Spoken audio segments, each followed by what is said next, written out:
Aqui a gente vai tentar nivelar, vai tentar falar um pouquinho de cada conceito para que todo mundo esteja no mesmo patamar de entendimento, para que a gente possa usar o conhecimento que você tem, por exemplo, em programação de computadores, para poder imaginar como que você poderia estar desenvolvendo sistemas nessa área de atuação.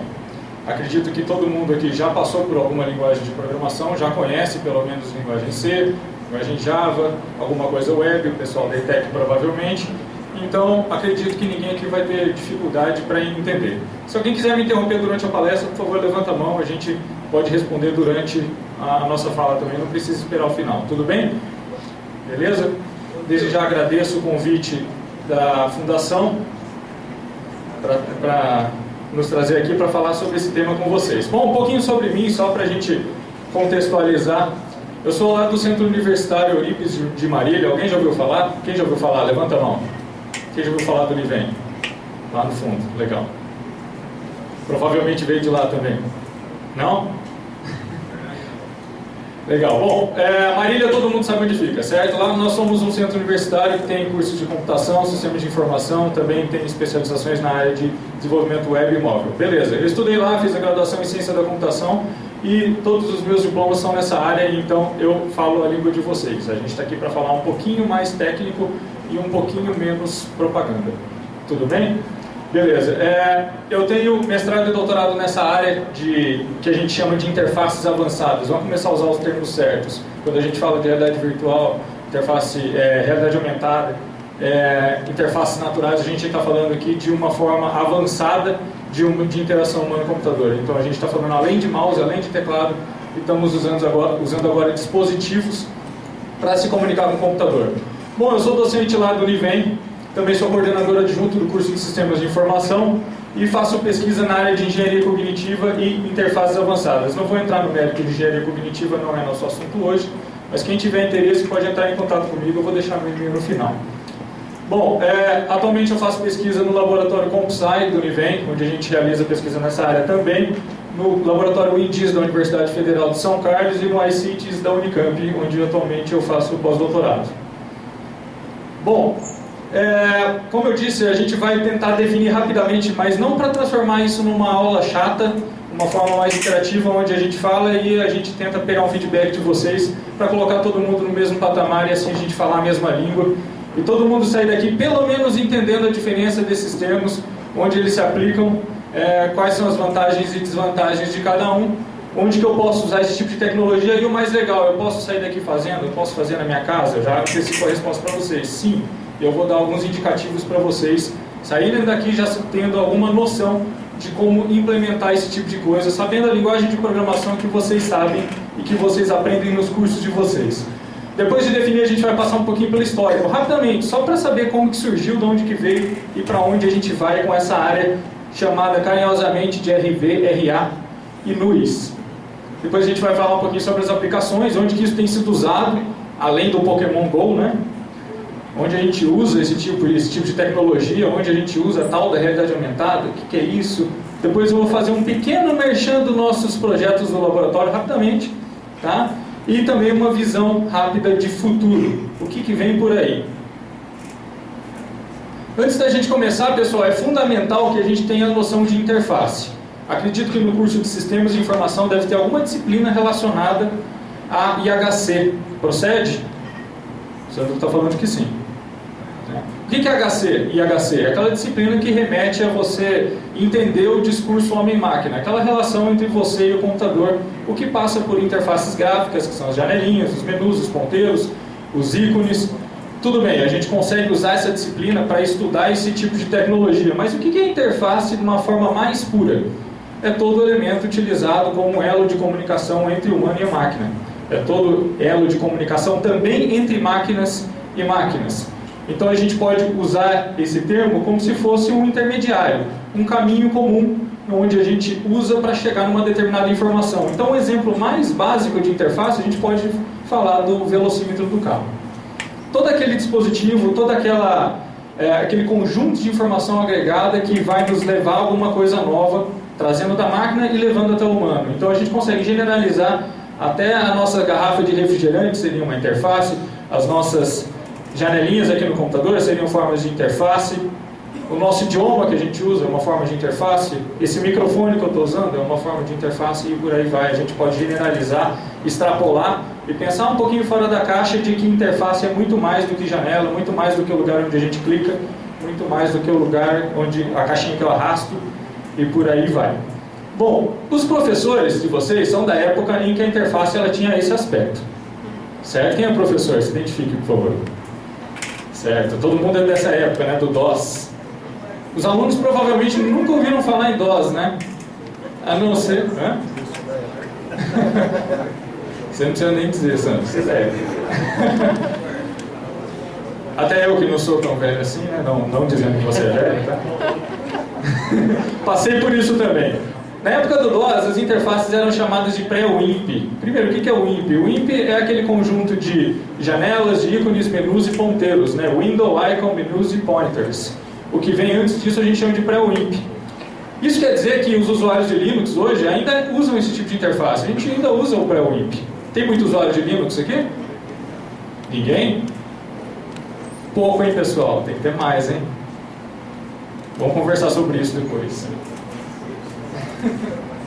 Beleza. As interfaces pré-WIMP, obviamente que a nossa interação com o computador é um pouco prejudicada. A gente tem que ficar passando comandinho, esperar ele terminar, depois passa outro comando. É uma coisa meio monótona, digamos assim, embora seja eficiente para a questão de servidores, para a questão de redes. Né? O nosso colega da IBM aqui pode confirmar isso, né? Existem domínios em que é muito interessante ainda esse tipo de interface e domínios que nem tanto. Depois disso vieram as WIMPs, né, com o nosso glorioso tio Bill, que nos proporcionou, através de uma história bem comprida, essas interfaces gráficas formadas por menus, ponteiros, ícones e vários outros atributos. Todas as interfaces que a gente usa hoje no nosso sistema operacional, no nosso Windows, no nosso Linux, falando de interface gráfica, né, e no nosso OS X, a gente está se referindo às interfaces WIMP. Por que as interfaces WIMP ainda são bastante utilizadas hoje? Por que a gente não abandonou já esse tipo de interface e partiu já para óculos de realidade virtual, para luvas de realidade virtual, para esse tipo de coisa? Ah, vou usar tudo com Kinect agora, não quero mais mouse e teclado. Por que a gente ainda não partiu? Porque a gente ainda é de uma geração que nasceu e começou a usar, desde o começo, as interfaces WIMP. Do mesmo jeito que quem é da época do DOS teve uma facilidade para migrar para o Linux, e quem nasceu nessa época do Windows XP, não sei de que época vocês são, mas provavelmente o Vista, o 7, vocês acabaram utilizando. E por que a gente não abandonou isso ainda? Porque a gente se acostumou. E ela resolve o nosso problema. E a gente não costuma mexer em time que está ganhando. Tudo bem? Embora as interfaces que vieram depois disso são extremamente interessantes, a gente ainda não vai substituir esse tipo de interface para começar a usar óculos de realidade virtual para digitar um texto ou navegar na internet. Não é verdade? O máximo que a gente migrou, que a sua geração migrou, foi em relação a começar a navegar no tablet e no smartphone. Mas a gente ainda não abandonou a questão das janelas, dos menus, dos ícones e dos ponteiros. Tudo bem em relação às interfaces WIMP? Os professores de vocês podem cobrar na prova já? Tudo bem? No final vai ter uma perguntinha valendo nota, tá?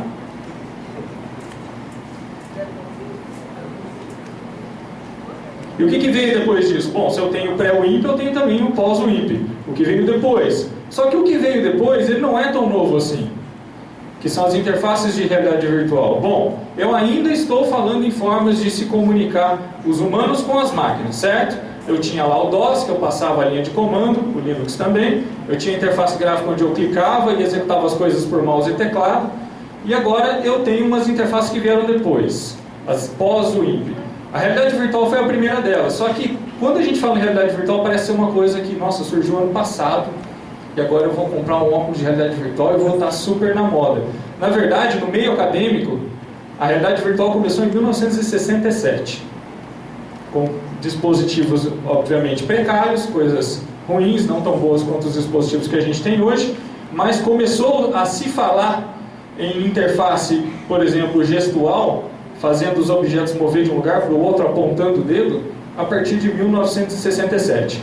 Depois a coisa foi evoluindo, até esse cabeludo malucão aqui, chamado Lanier, Jared Lanier, resolver integrar as aplicações que a gente tem no nosso dia a dia, principalmente a questão de jogos e do uso do sistema operacional como um todo, E esse cara cunhou o termo realidade virtual. Tá? Isso aconteceu em 1980.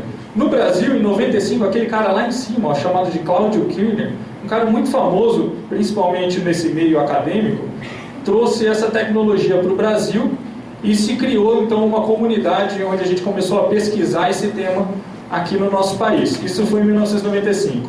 Mais tarde, o mesmo cabeludo malucão, em 99, criou o termo realidade aumentada, que foi trazido por aquele mesmo cara, Claudio Kirner, em 2000 para o Brasil.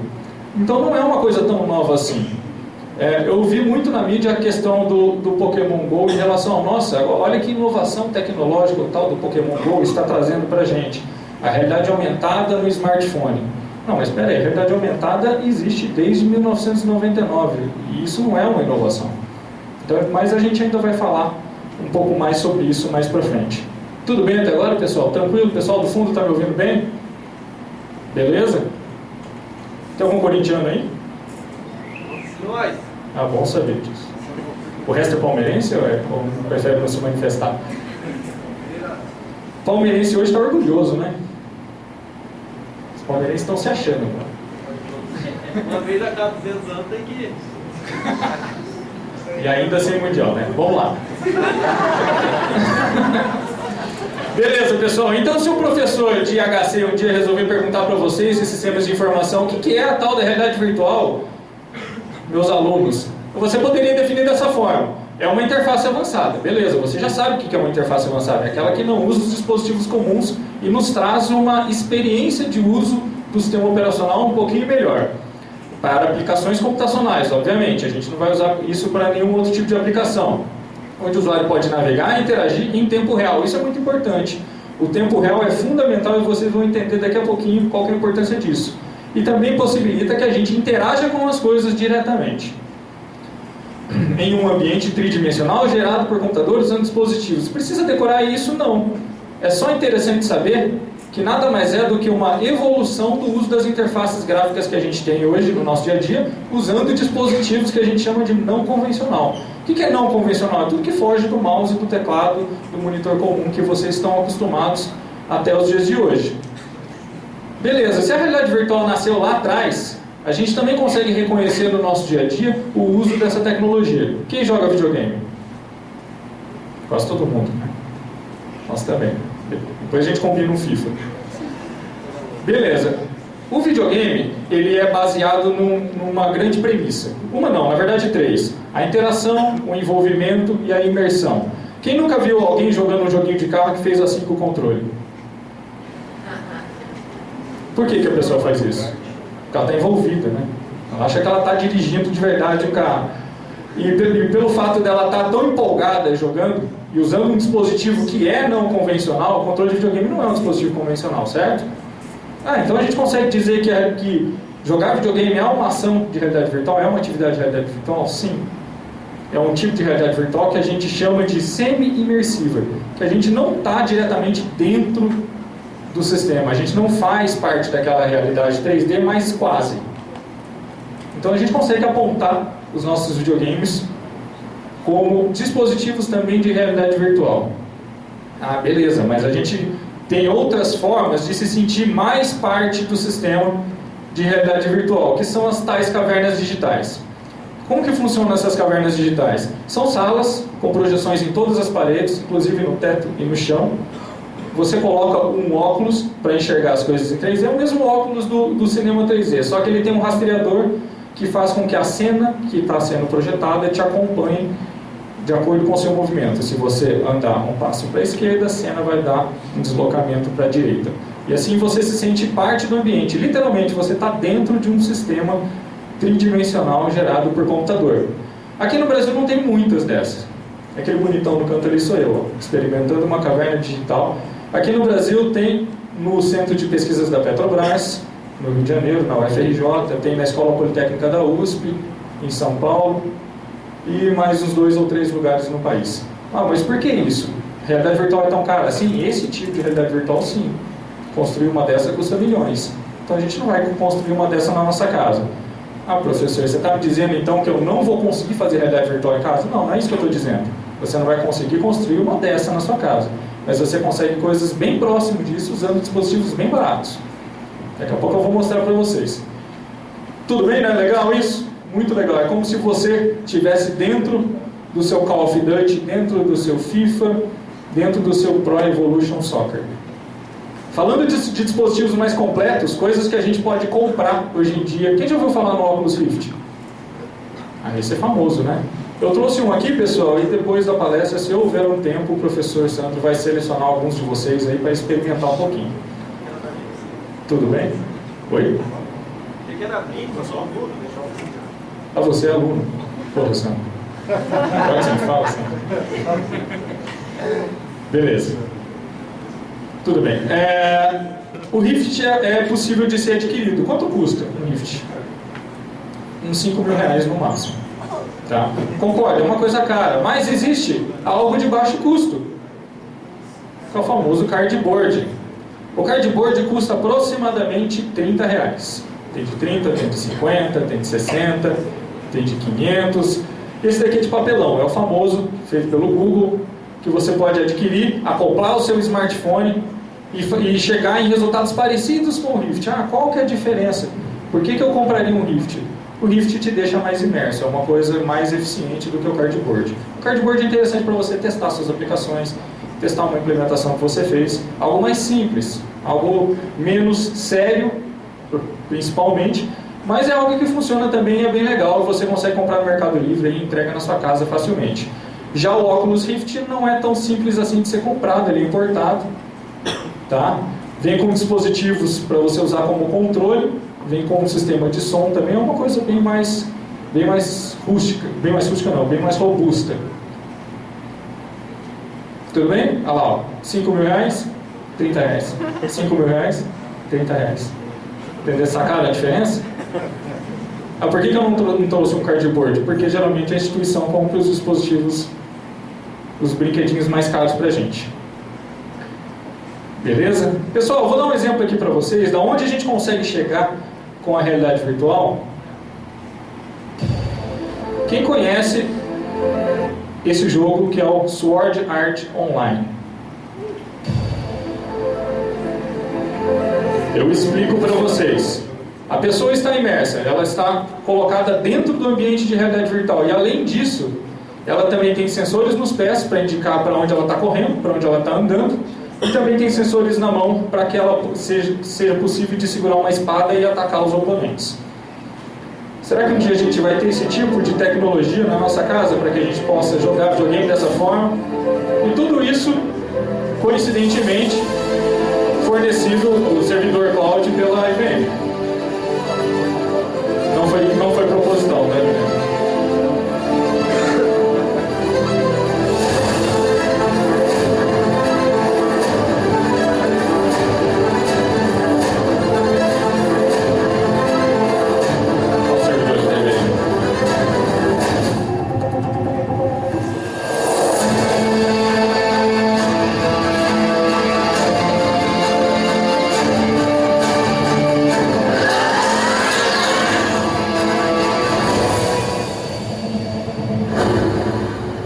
Beleza, legal. Isso é uma prova de que a gente consegue ficar realmente imerso no ambiente de realidade virtual. Aí vem a pergunta, mas o dispositivo que eu consigo comprar em casa, ele funciona de verdade? Bom, aqui tem um compilado que são reações do uso do Oculus Rift em função das aplicações que ele está assistindo.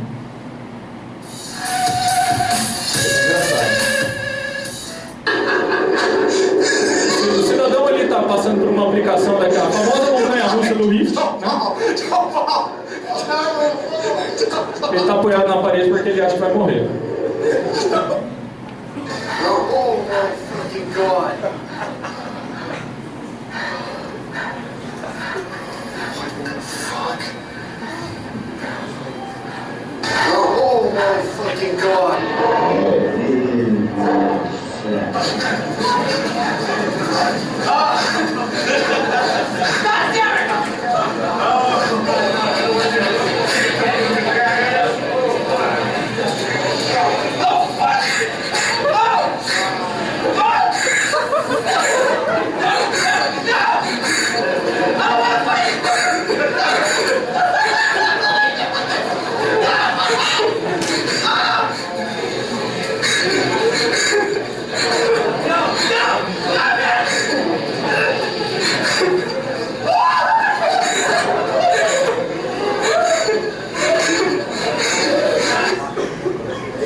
mentira dos cidadãos. Beleza, já deu para ter uma ideia, né? Beleza. Muito se confunde achando que, por exemplo, a realidade aumentada é uma evolução da realidade virtual. Isso é uma grande mentira. Na verdade, as duas se completam. A realidade aumentada é uma modalidade de realidade misturada. O que quer dizer isso? Misturar quer dizer você pegar as coisas de mentira e misturar com as coisas de verdade. A realidade virtual ela tem esse viés, essa capacidade de colocar você dentro do ambiente de mentira, como vocês viram no exemplo do Rift. É colocar você fora da sua realidade, colocar você dentro de um ambiente feito por computador, certo? A realidade aumentada ela faz o contrário. Ela pega elementos de mentira, elementos 3D, pode ser 2D também, mas coloca dentro da nossa realidade. Então o objetivo da realidade aumentada é a gente continuar vivendo a nossa realidade, só que misturada com as coisas de mentira. Então uma coisa não substitui a outra. Muito embora a realidade aumentada é o que mais tem aparecido na mídia agora em função de jogos, em função de propagandas, né? Mas uma coisa não é evolução da outra e a realidade virtual vai dificilmente deixar de existir, principalmente em função das aplicações sérias e também dos videogames. Bom, então como que a gente define a famosa RA? É a inserção de objetos virtuais no nosso ambiente físico real. Ponto. Beleza. Também em tempo real, do mesmo jeito que a realidade virtual, e também usando algum tipo de dispositivo. A gente sempre gosta de dispositivo, né? Dispositivos são os nossos brinquedos e o que a gente gosta muito. Bom, então a gente consegue olhar para o Pokémon GO e dizer, então realidade aumentada é isso? Não. Na verdade isso daí é um aperitivo.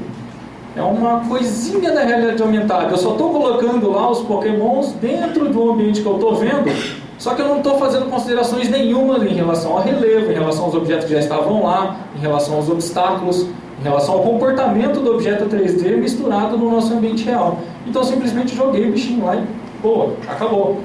Né? O fabricante até está se vangloriando em função, nossa, a gente usa realidade aumentada, beleza, não, é só um aperitivo, eu quero ver o que vem depois. Porque o que esse aplicativo é capaz de gerar, em 1999 a gente já fazia em laboratório.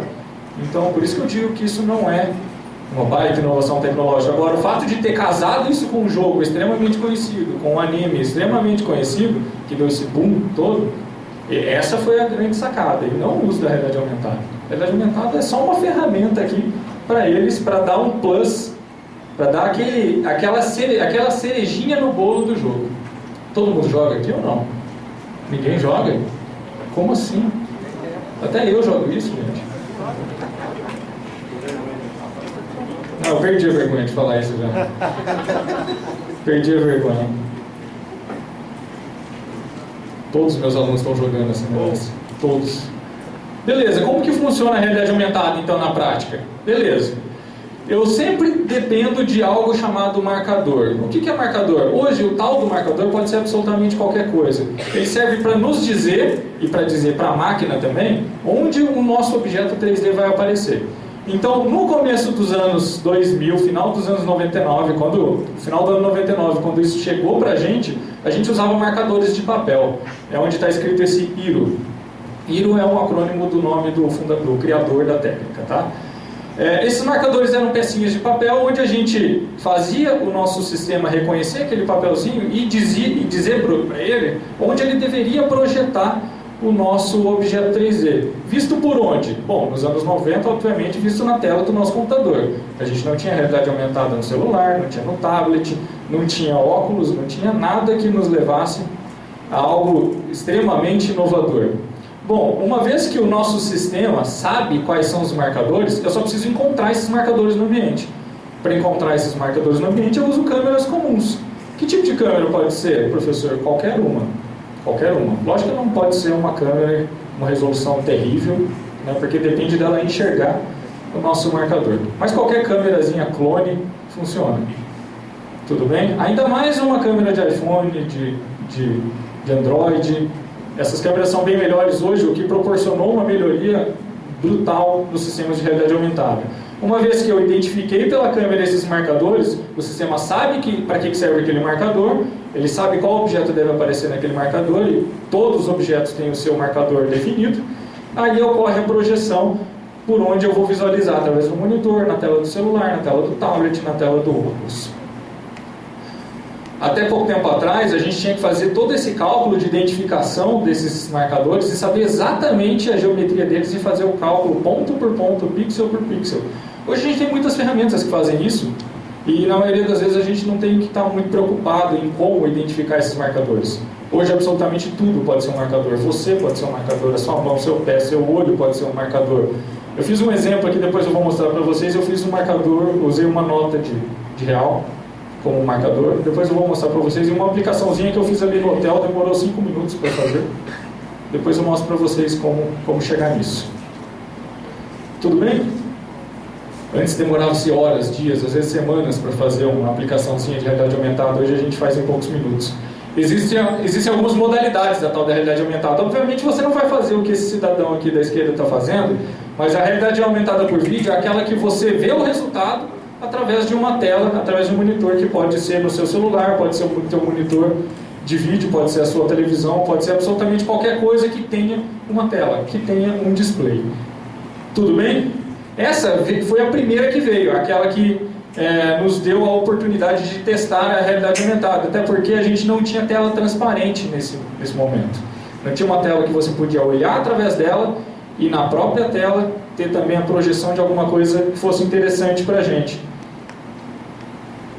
As mais sofisticadas são aquela de visão direta, são aquelas que você enxerga através da tela e nessa tela ainda tem algum tipo de projeção. Aquela primeira lá em cima é um para-brisa de carro. É um para-brisa de carro, é um carro experimental da Toyota, que tem uma câmera acoplada na frente dele, que vai identificando os limites da estrada. Esse sinal é processado e no próprio para-brisa é projetado um caminho que vai nos ajudar a seguir o rumo da estrada. Legal, né? Esse mesmo sistema pode te ajudar a identificar placas. Aquela imagem da direita não está muito nítida, mas ele encontrou uma placa ali com limite de velocidade e projetou no próprio para-brisa também. Muito legal. Quem já ouviu falar no Google Glass? Alguém tem um Google Glass? Por que você não tem um Google Glass? Porque é caro?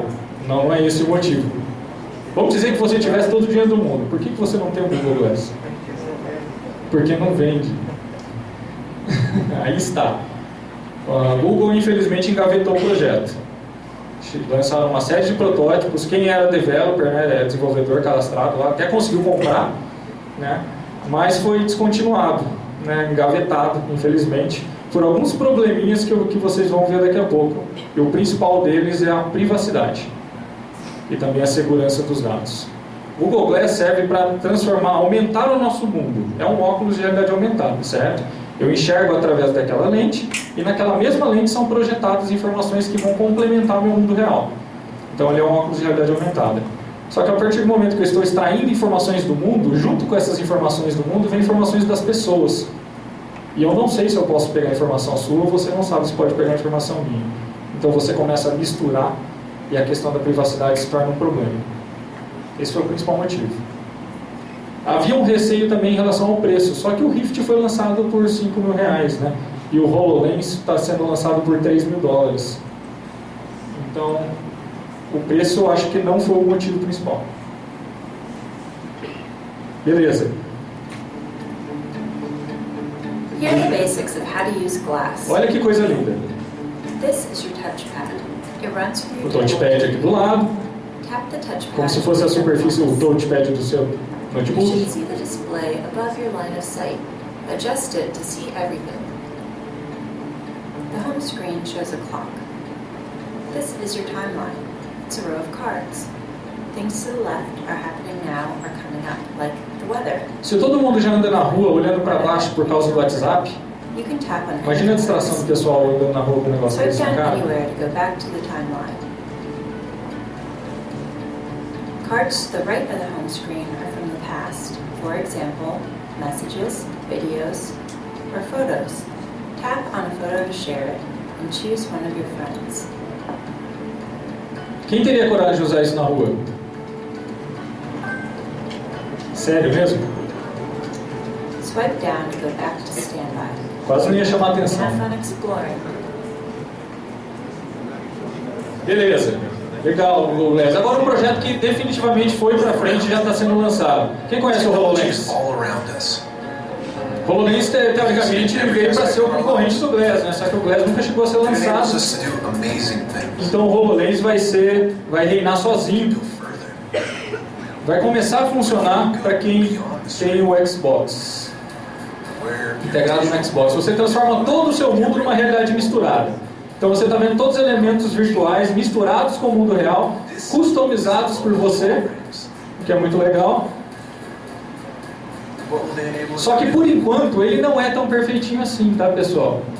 Eu já vi ele funcionando, ele dá uma boa tremida dos elementos que estão posicionados, não é tão fácil de controlar. Por exemplo, essa moça que está controlando os componentes da moto, a moto não sabe que você está mexendo nela. E é difícil de fazer ela reconhecer que você está mexendo nela. Não é tão simples assim. Então as aplicações, as primeiras aplicações para o HoloLens serão essas que vai aparecer agora. Games. Principalmente porque o pessoal de games é bem exigente, vai aparecer um monte de bug, todo mundo vai reclamar, daí eles vão começar a refatorar o produto. Here, new ways to collaborate and explore the places we've never been. Look at this formation. Obviamente só vai funcionar em plataformas Microsoft, né, pessoal? Mas isso não é um problema, né? Todo mundo falou que não usa Linux aqui, né? To be imagined. Legal, né? O HoloLens parece que veio para resolver todos os problemas do universo. Só que ele também vai enfrentar alguns problemas muito parecidos com o que o Google Glass tem. Bom, alguns desses problemas. Vamos lá. Um cara que dormiu com o Google Glass.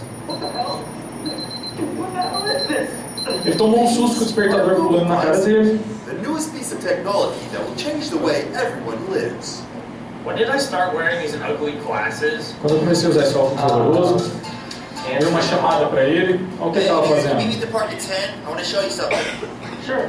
See you there. Alright, cool. Look, dude, are you taking a dump? Ele estava no banheiro quando recebeu a chamada. I can see you. We're on video chat. Oh my God. See you at 10.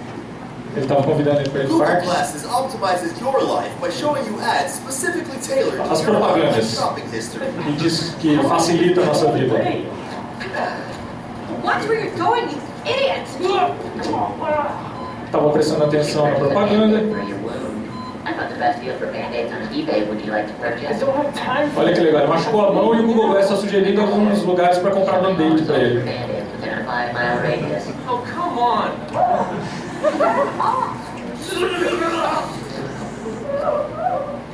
Google Glasses integrates Google Maps with full A navigation. integração do Maps. Turn right. Keep walking forward. Keep walking forward. Keep walking forward. Hey man, you almost here? I have no idea. Dude, what happened to your face? Olha, prestando atenção na conversa. Okay, A gente já faz isso com o WhatsApp, né? Chicken nuggets. Oh, and take a picture of that mural on Jefferson Street. Sure, man. Taking photos has never been easier. Tirando fotos. Take a picture and send it to Anthony. What the hell? Come on. Não conseguia focar. Só tirou foto. Dude, no! What the fuck? Google Glasses are also helpful in teaching you how to cook or showing you the ingredients in your food. One chicken nugget, Vou please. mostrar os ingredientes do There you vídeo. go. Analyzing. This chicken nugget contains chicken breast, breadcrumbs, lard, plastic, sawdust, pig rectum, pork placenta, whale semen, and fecal matter. So as you can see, Google Glasses will change the way you live your life. O Hey, Google Glass man. vai mudar a forma que você vive sua Sorry, it's just vida. these stupid glasses. So, what do you want? Oh, I actually just wanted some chicken nuggets. Did you take a bite out of this? And is that puke? I gotta run. Bye. Route me the nearest direction to a plastic surgeon to fix my broken ass nose.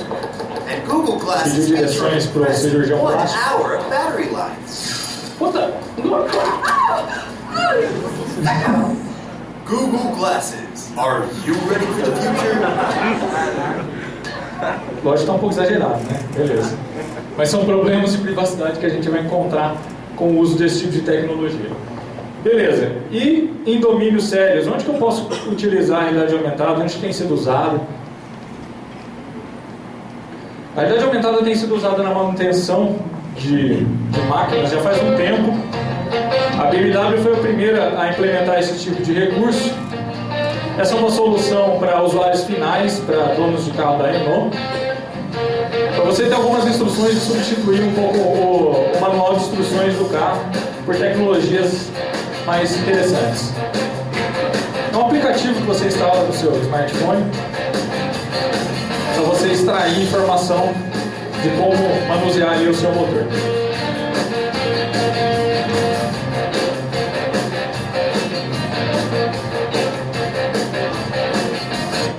Bom, além da manutenção, o domínio que pratica a realidade aumentada é a arquitetura, a engenharia, a construção civil. Lembra que eu falei para vocês sobre marcadores? Olha o tamanho daquele marcador. Essa é uma vista do helicóptero, uma construtora chamada Rossi.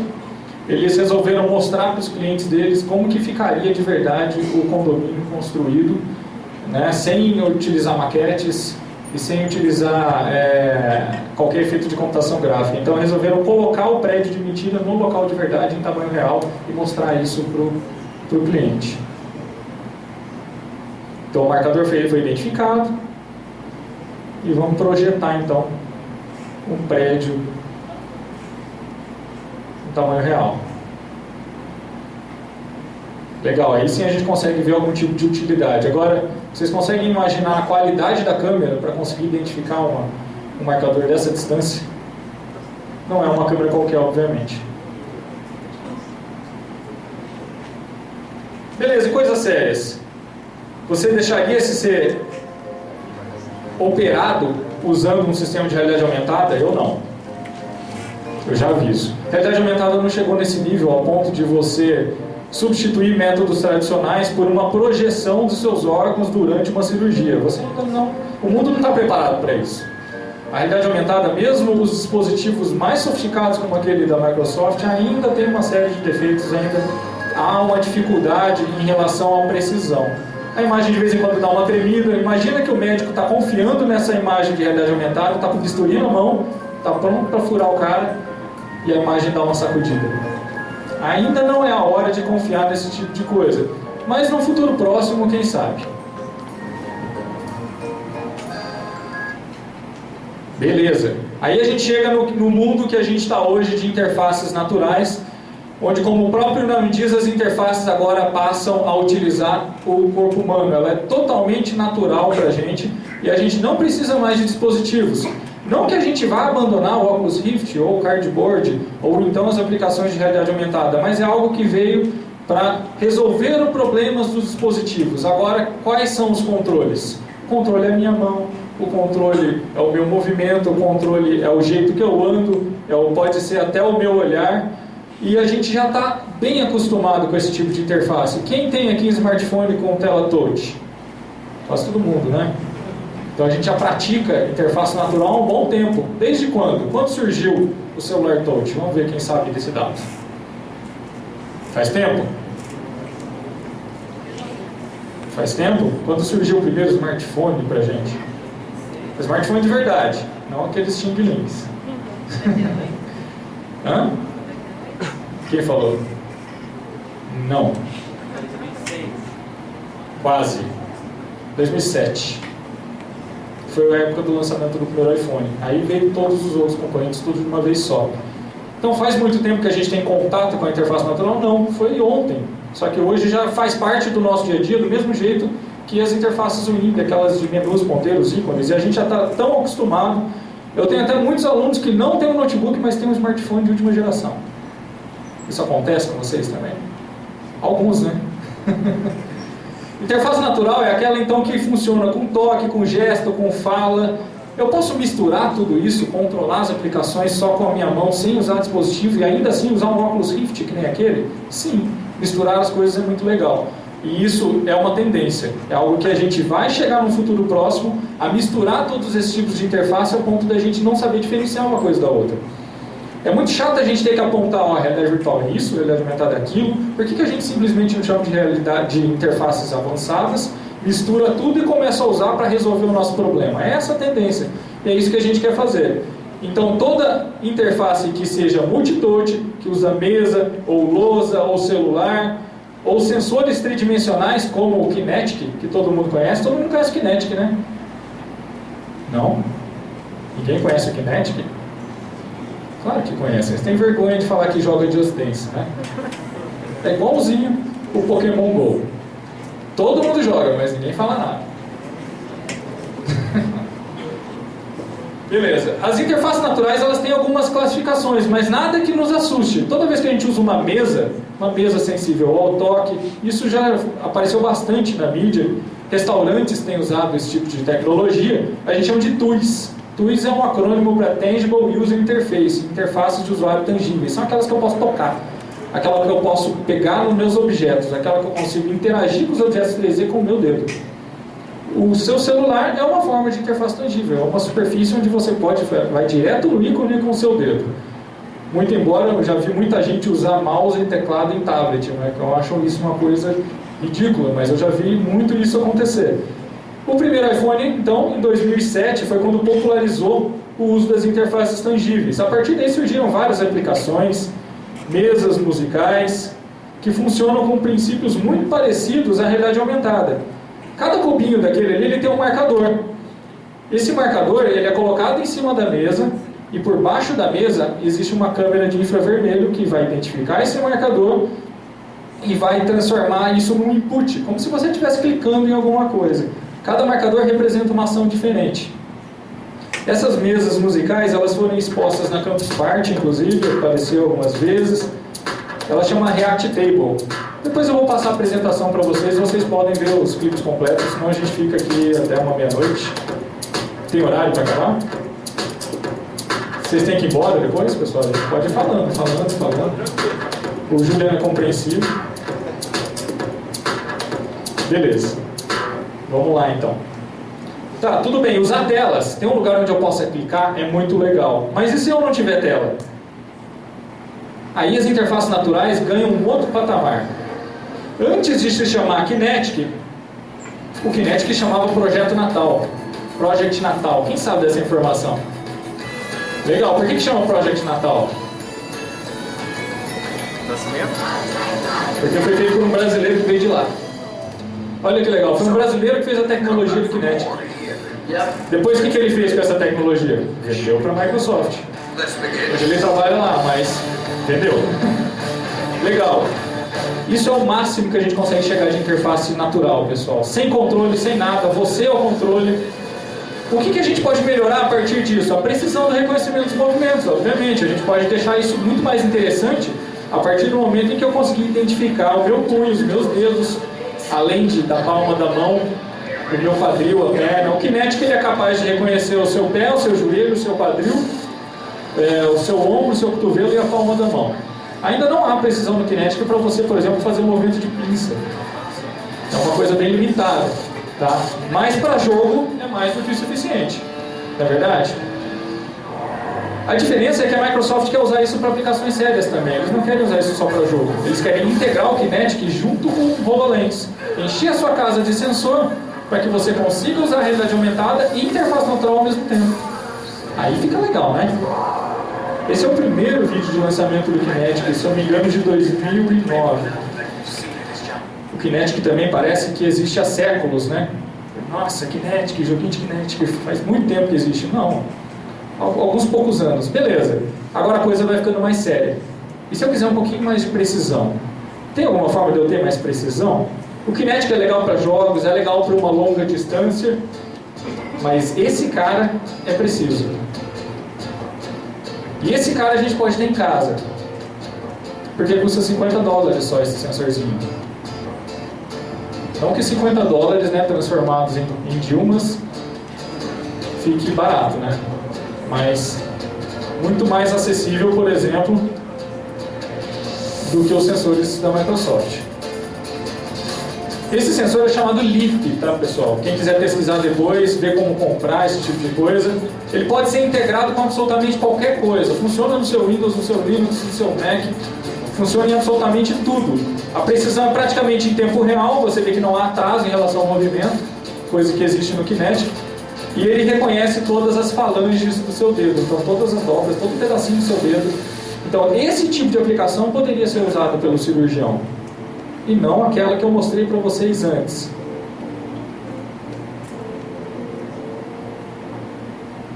E eu trouxe aqui para mostrar para vocês, tá, pessoal? Esse aqui eu tenho aqui também. Se der tempo, se o Sandro deixar, porque ele já está olhando cara de bravo. Ô, Léo, para de falar, Léo.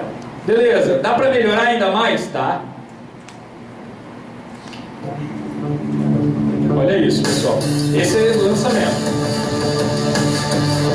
Cadê o dispositivo? É aquela pulseira que ele está usando no braço.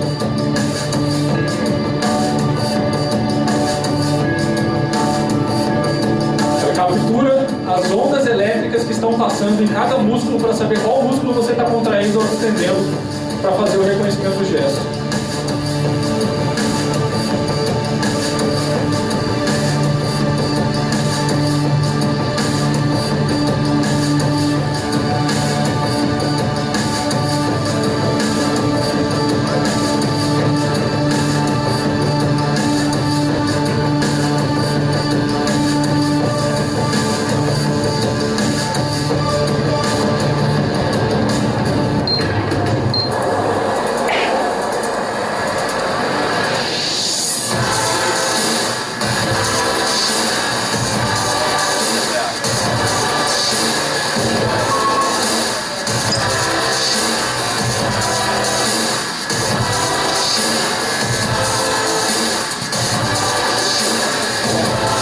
Legal, né? Esse daí chama Mio. É um pouquinho mais caro, mas dá para comprar também, tá, pessoal? $99 você consegue importar. Daí você paga aquele taxa de importação, né? 60% de umas. Temer? Tanto faz. O imposto ainda existe, independente do governo. Ele conecta a qualquer aplicação em qualquer sistema operacional. Ele vem com uma middleware que você customiza os gestos. Se você fala para essa middleware, se eu fizer assim com o braço, você volta a página do navegador, por exemplo. Você cria os próprios gestos. E o Leap, que é o anterior, também é a mesma coisa. O Mio é um pouquinho mais tempo real. O Leap é um pouco mais preciso. São dispositivos diferentes para objetivos diferentes. Pessoal, eu vou falar um pouquinho das coisas que a gente tem feito lá no nosso laboratório, rapidamente, só para vocês entenderem que isso é possível de ser feito no seu laboratório, na sua casa, na sua universidade. A gente gosta muito de construir as coisas do zero. Lá no nosso laboratório, a gente construiu uma superfície multitoque, uma superfície tangível do zero, cada parafuso dela a gente resolveu fazer, porque comprar uma dessa pronta demandaria um investimento muito alto, né? Os materiais que eu preciso para construir uma coisa dessa é um projetor comum, uma superfície acrílica de 8 mm, uma tela de projeção por cima dela. A tela de projeção é o único elemento que tem que ser importado. É uma tela bem borrachada, muito parecida com essa daqui que a gente está usando aqui no auditório, mas é uma que pode ser esticada. Câmera infravermelho, quando a gente fala de câmera infravermelho parece ser uma coisa, um bicho de 7 cabeças, mas é uma câmera que só enxerga infravermelho e não enxerga RGB, não enxerga as ondas coloridas, né? E essa câmera nada mais é do que uma câmera convencional sem o filtro de infravermelho. A câmera que a gente mais gosta de usar para esse tipo de coisa é do PlayStation. Então a gente comprou uma câmera do PlayStation, que não é uma câmera muito cara, e quebrou o filtro infravermelho dela. Ela não volta a enxergar novamente o RGB, mas para esse propósito ela funciona muito bem. Aqui só uma imagem dessa mesa construída e funcionando. Beleza, a gente gosta de construir arquitetura, só que a gente também está preocupado nos algoritmos que a gente cria para poder reconhecer os toques. Não é só montar esse tipo de arquitetura, a gente precisa ter um software para nos dizer quando alguém colocou um dedo em cada lugar, para a gente conseguir mapear todo esse tipo de informação. Na moldura dessa mesa, existe um feixe de infravermelho sendo projetado. Infravermelho é artificial, onde você coloca um feixe sendo emitido, ele gera uma espécie de um tabuleiro em cima dessa mesa. Na hora que você coloca o dedo, você vai gerar uma sombra. E essa sombra que a gente trabalha para transformar isso num toque, como se fosse um clique de mouse. E a gente está preocupado também com esses algoritmos. A gente criou, inclusive, o algoritmo do zero para poder fazer esse reconhecimento. Aqui é uma arquitetura um pouquinho mais evoluída, mas que tem mais ou menos o mesmo funcionamento. Nesse caso, em vez de construir uma mesa alta daquela, a gente comprou uma televisão e construiu uma moldura de LED. Essa moldura preta que está em volta dela, ela emite infravermelho e captura infravermelho. Na hora que você coloca o dedo na frente, ela interpreta aquilo como um toque. O legal desse tipo de arquitetura é que você pode levar para qualquer lugar. Aquela mesa, essa aqui que a gente construiu antes, a gente não tira ela do laboratório. Por quê? Pesada, difícil de carregar, desengonçada. Essa aqui a gente leva para qualquer lugar. Essa aqui está no laboratório. Essa aqui vai para a feira. Essa não. Beleza. O que mais a gente tem feito lá nessa área de interfaces? Usando o Kinetic e usando o concorrente do Kinetic, que é o da ASUS, né, o sensorzinho da ASUS, a gente fez uma aplicação, uma middleware e uma aplicação para fazer controle de navegação com gesto. Vocês gostam de Led Zeppelin ou não? Brincadeira, o Sandro deu feio de novo.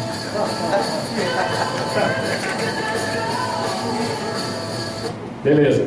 O que mais tem rolado por lá? Que nem eu falei para vocês, há uma certa tendência de se juntar as interfaces que a gente conhece hoje. Juntar a realidade virtual com a realidade aumentada, juntar isso com mesas multitoque. E a gente começou a fazer isso lá no nosso laboratório, misturando a realidade aumentada com interfaces tangíveis. Em vez da gente usar marcadores fixos, agora os marcadores eles passam a ser virtuais distribuídos pelo ambiente. Beleza, o que mais? Realidade aumentada usada para manutenção de turbinas. A gente fez uma parceria com a Embraer e a gente criou um ambiente de simulação para fazer manutenção em turbina. Então a gente, conhecendo toda a anatomia da turbina, a gente fez todo o ambiente com realidade virtual e realidade aumentada também, para treinar as pessoas para se fazer esse tipo de manutenção. Então, com a realidade aumentada são projetadas as atividades que têm que ser realizadas para se fazer a manutenção da turbina. Esse é um vídeo resumido, mas ele tem lá completinho no nosso site para vocês conhecerem. Tudo bem? Beleza. Falar agora de tecnologia.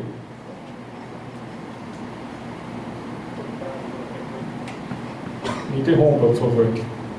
Está acabando já também. Beleza, tecnologias. Pessoal, hoje quase que tudo se baseia na Unity. Quem já ouviu falar na Unity? A Unity é uma engine, certo? É uma engine de quê? De games? Não, somente de games, né? De ambientes tridimensionais e bidimensionais como um todo, né? Uma ferramenta muito poderosa. Beleza. Tudo isso que eu falei hoje para vocês pode ser feito na Unity. Tanto realidade virtual, quanto realidade aumentada, quanto interfaces naturais. Para qual tipo de plataforma? Para todas. Para o seu smartphone, para o seu tablet, para o HoloLens, para o seu Xbox. Então você consegue usar um único conjunto de ferramentas para desenvolver para todas elas. Como vocês já conhecem a Unity, vocês já sabem que a Unity compila para praticamente todos os dispositivos, né? Todas as ferramentas, iOS, Android. E você consegue fazer o mesmo utilizando os SDKs de cada tipo de interface que você gostaria de implementar. Todo mundo sabe que é o SDK, né? O kit de desenvolvimento são as classes, as bibliotecas, as runtimes de cada tecnologia que você usa na sua casa, certo? Cada um desses dispositivos tem a sua própria runtime e seu próprio SDK. Então, se você quer desenvolver para o Oculus Rift, você vai usar o SDK do Oculus Rift inserido no contexto da Unity. Você quer desenvolver realidade aumentada, você vai usar o toolkit da realidade aumentada dentro da Unity, e assim sucessivamente. O Yoshi ele é só ilustrativo, tá? Não tem nada a ver. Beleza, e ferramentas para desenvolver realidade aumentada no meu desktop? Eu quero sair daqui hoje e começar a implementar no meu notebook, porque eu não tenho dispositivo nenhum auxiliar para isso e quero implementar realidade aumentada.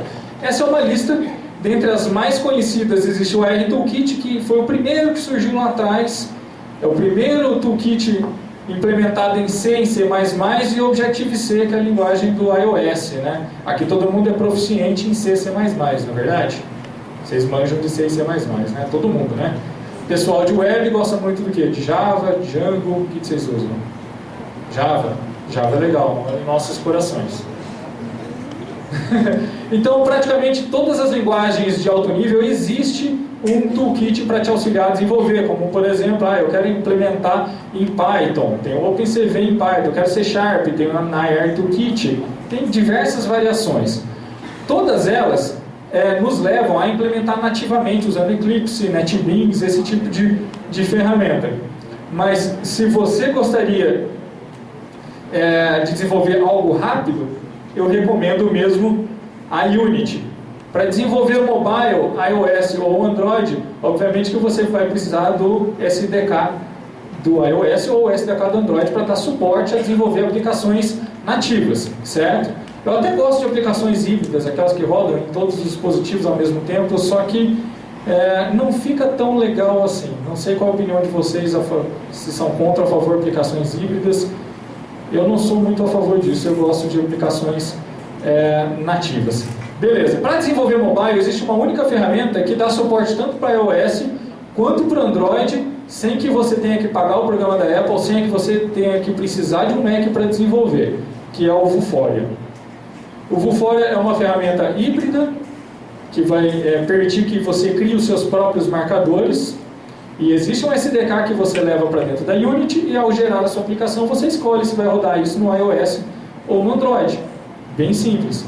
Esse tipo de ferramenta que eu disse para vocês que eu usei agora um pouco no hotel, eu fiz uma aplicaçãozinha em 5 minutos no meu Android. Tudo bem? Uma outra bem famosa para Android é o Wikitude.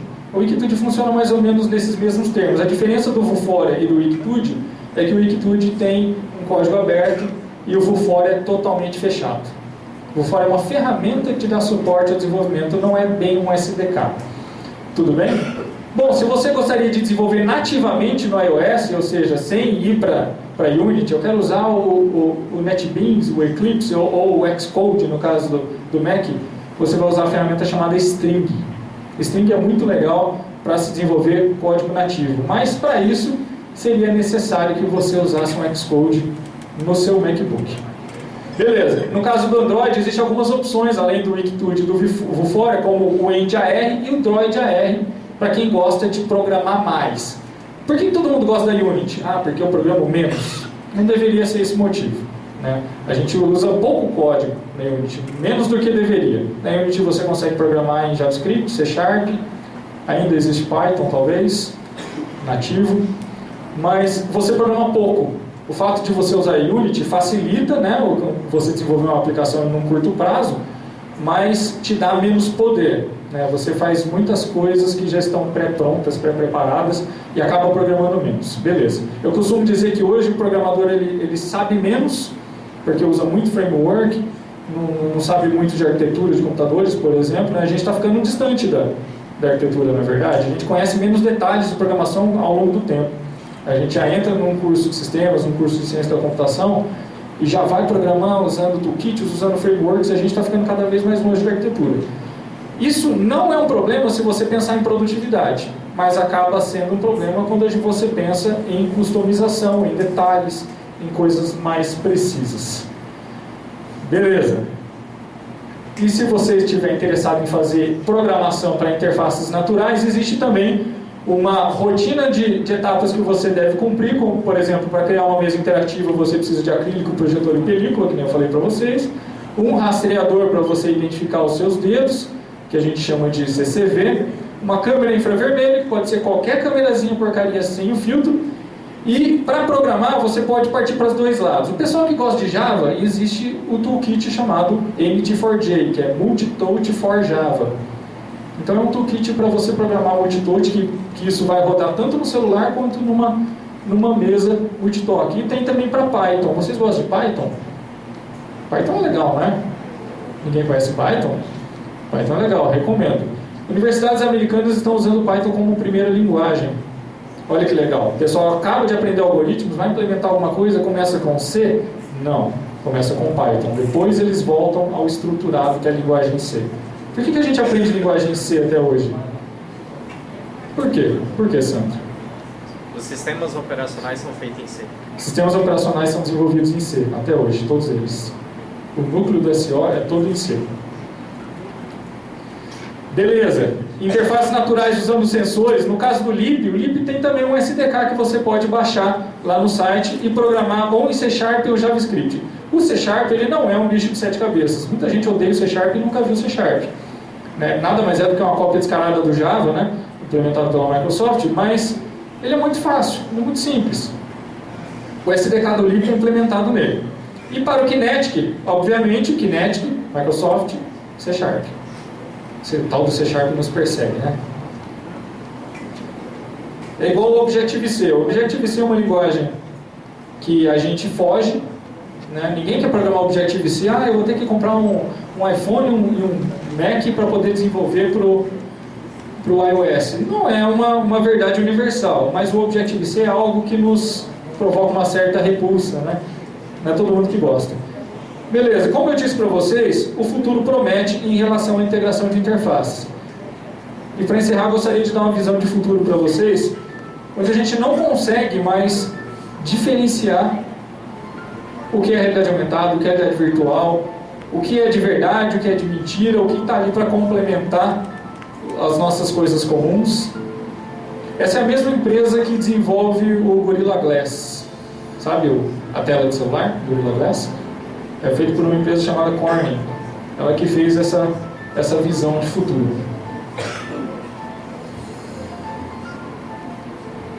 No nosso futuro a gente vai estar rodeado de telas touch, rodeado de sensores que sabem sobre nós, sabem quem somos, sabem o que estamos fazendo, sabem o que estamos sentindo, sabem para onde vamos, de onde viemos, quem está conosco. Ou seja, tem toda uma ciência de contexto da nossa realidade para complementar a nossa realidade com coisas de mentira e complementar as coisas de mentira com a nossa realidade.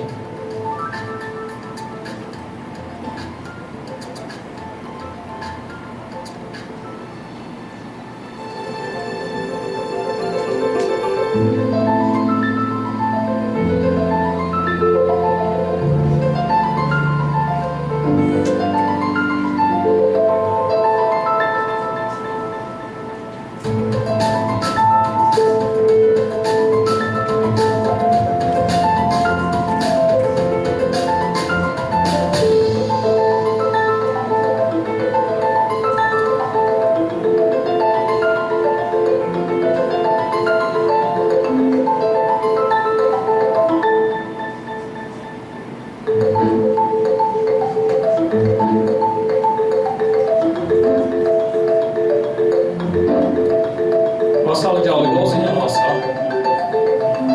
Nossa sala de aula é assim hoje, não é?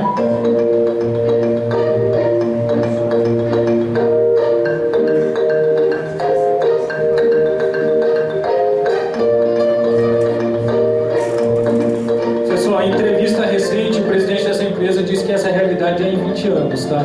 Essa é uma pergunta que pode surgir. Mas isso pode acontecer antes. Eu não acredito que vai acontecer depois, eu acredito que vai acontecer antes.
Bom, é isso, pessoal. Obrigado pela atenção. Fico à disposição para tirar dúvidas.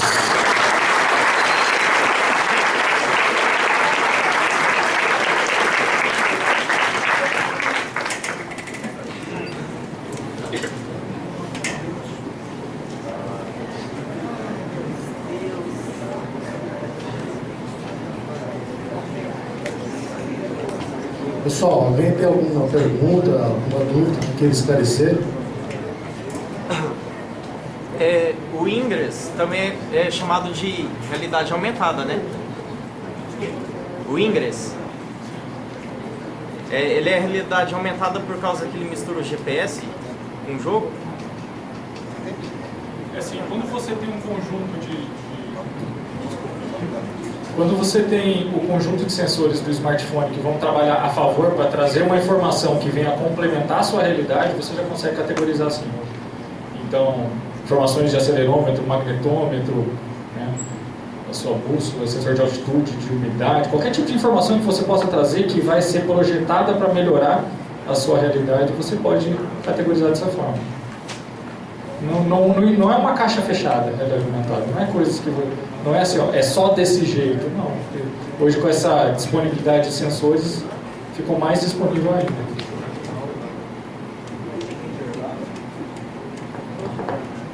Mais alguém tem alguma questão, alguma dúvida?